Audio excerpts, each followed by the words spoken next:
দেখেন আমি একটা অ্যাপস প্লে স্টোর থেকে ডাউনলোড করেছি। এটা হচ্ছে খামারি। কি অ্যাপসটার নাম কি? খামারি অ্যাপস। একটু সবাই বলি খামারি অ্যাপস। এই অ্যাপসের মাধ্যমে আমরা কি জানবো যে আমরা কিভাবে একটা ফসলে সার দিব, কি পরিমাণ সার দিব, সেটাই কিন্তু অ্যাপসের মাধ্যমে আমরা জানবো।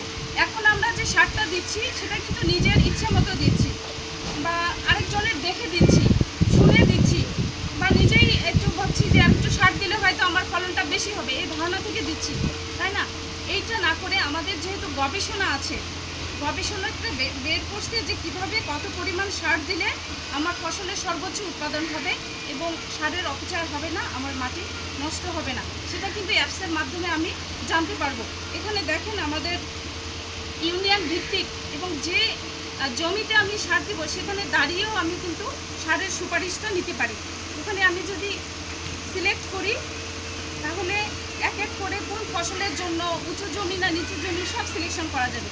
ওরা যত তারা একটা সুপারিশ দিয়ে দিবে।